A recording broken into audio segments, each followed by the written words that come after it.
Chers amis, bonjour, bonsoir.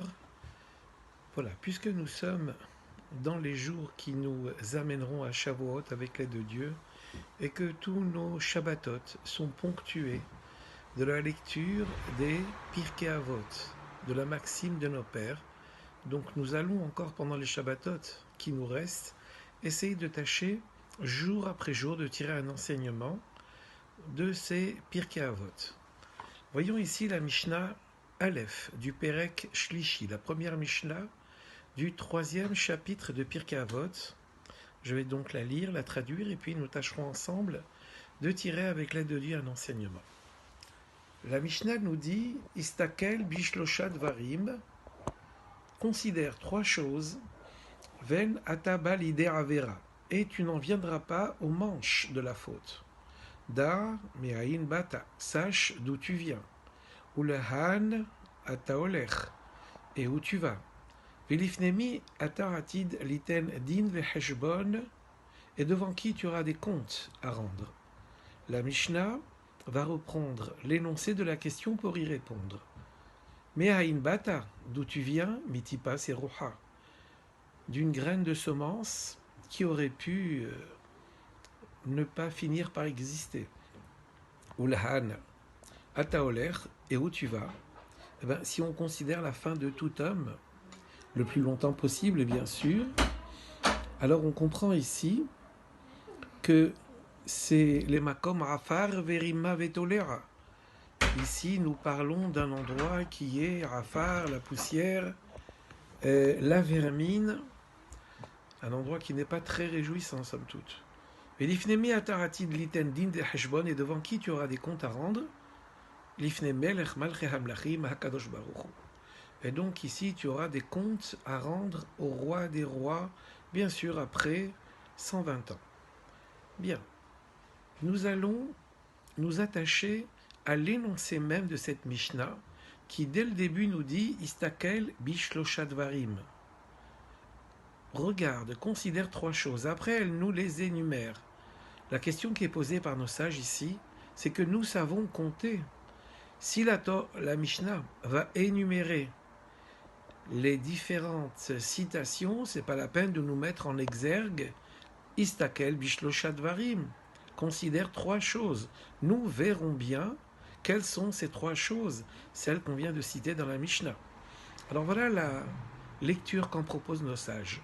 C'est que Istakel bishlosha dvarim considère trois choses bien avant d'aller au-delà de la Mishnah et de comprendre et d'entendre ce qu'elle nous dit. Il faut s'arrêter sur le mot shlosha, istakel bishlosha dvarim. À quoi fait référence ce mot shlosha dvarim? Trois choses. C'est pour nous dire que bien sûr il y a l'homme, bien sûr il y a Akadosh Baruch Hu, et il ne faudrait certainement pas oublier le troisième élément qu'est le monde. Quand on dit donc istakel bishlosha dvarim, considère également le monde. Nous sommes plongés dans le monde. Et nous devons considérer chacun des éléments de ce monde. Parce qu'en vérité, c'est dans ce monde-là qu'Hachem entend établir sa demeure. Nitahav eliot lo dira batartonim. Dieu veut avoir une demeure dans ce monde-là. Eh bien forcément, qui dit demeure de Hachem, dit respect de la volonté de Hachem, dit la Torah et les mitzvot. Donc si nous voulons que Dieu installe sa résidence dans ce monde-là, il nous faut un monde. Et il ne nous faudrait certainement pas penser en disant moi et Hachem, on s'arrange très bien comme ça, je n'ai pas besoin du monde, je n'ai pas besoin du monde dans son ensemble. Vient la Mishnah nous dire ici, ne déconsidère pas ce troisième élément qu'est le monde. Parce que donc le monde est le vecteur d'une matérialité qui va nous servir à accomplir la Torah et les mitzvot. Et c'est comme ça qu'on va raffiner le monde. C'est comme ça qu'on va se raffiner. Donnons un exemple du raffinement que le monde attend de notre part.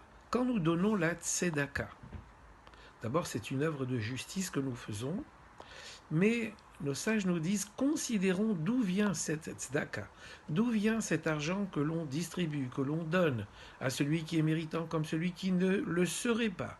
méritant. Eh bien, cet argent vient bien d'une activité que nous avons eue dans le monde.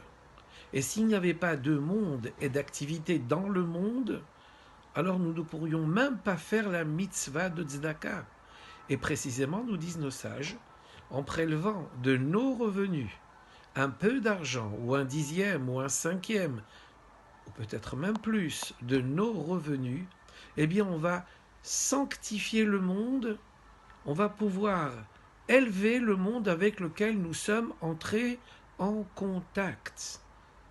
C'est en prélevant quelques poignées, si l'on peut dire, d'euros, que l'on va pouvoir bénéficier.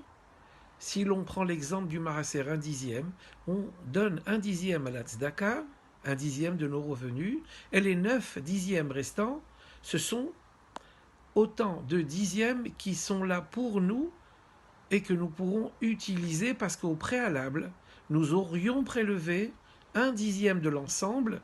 Eh bien, ce dixième-là va pouvoir élever les 9 dixièmes restants.